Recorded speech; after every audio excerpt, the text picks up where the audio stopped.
दोस्तों सोचिए, अगर कल से आपके वोट की गिनती पर ही शक होने लगे, अगर चुनाव आयोग जिस पर पूरा लोकतंत्र टिका है वही विवादों के घेरे में आ जाए और अगर संसद में इतिहास बन जाए, मुख्य चुनाव आयुक्त के खिलाफ महाभियोग की मांग उठे, तो क्या होगा। स्वागत और नमस्कार दोस्तों, आपके अपने प्लेटफॉर्म क्रैक नाउ पर, और आप देख रहे हैं जनता मांगे जवाब, क्योंकि लोकतंत्र में जनता जवाब मांग सकती है। तो आज हम बात करने वाले हैं उस मुद्दे की जिसने भारतीय लोकतंत्र को हिला दिया है।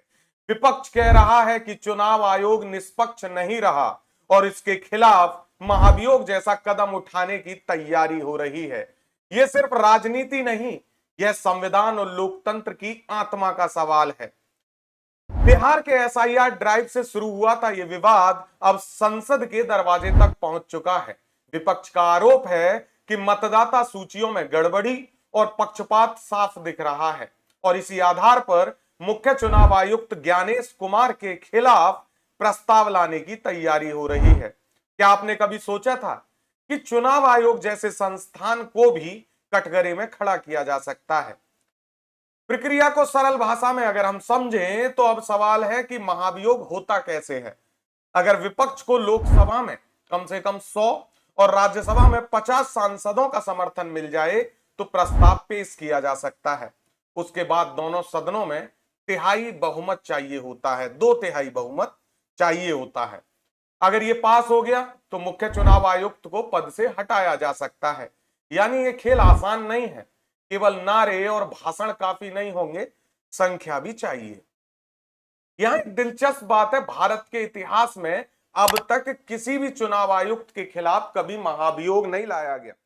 हाँ, न्यायाधीशों पे जरूर कोशिशें हुई हैं, जैसे जस्टिस वी रामास्वामी 1993 में उनके खिलाफ प्रस्ताव लाया गया था लेकिन वो पास नहीं हुआ था।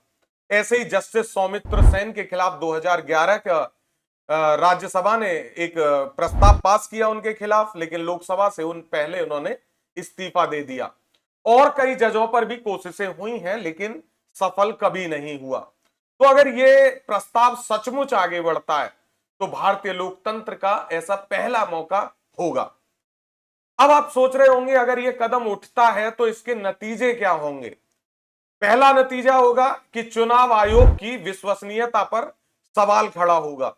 दूसरा, आने वाले चुनावों की निष्पक्षता पर अविश्वास बढ़ सकता है। तीसरा ये कि अगर प्रस्ताव सफल नहीं हुआ तब भी ये एक चेतावनी होगी कि अब संवैधानिक संस्थाओं की जवाबदेही जनता के सामने रखी जाएगी। तो अब खेल सिर्फ संसद में नहीं बल्कि जनता के दिलों में है, क्योंकि अगर जनता ही भरोसा खो दे तो फिर लोकतंत्र की असली ताकत कहां रह जाएगी। तो दोस्तों, विपक्ष का यह कदम इतिहास रख सकता है या सिर्फ एक राजनीतिक चाल बनकर रह जाएगा। लेकिन एक बात साफ है, भारत का लोकतंत्र अब एक नए मोड़ पर खड़ा है। आपका क्या मानना है? क्या विपक्ष को एक कदम लोकतंत्र को मजबूत करने के लिए है या फिर संस्थानों को और कमजोर कर देगा? अपने विचार जरूर बताइए हमारे इस सेशन में, क्योंकि जब जनता जवाब मांगती है तभी सत्य जिंदा रहता है।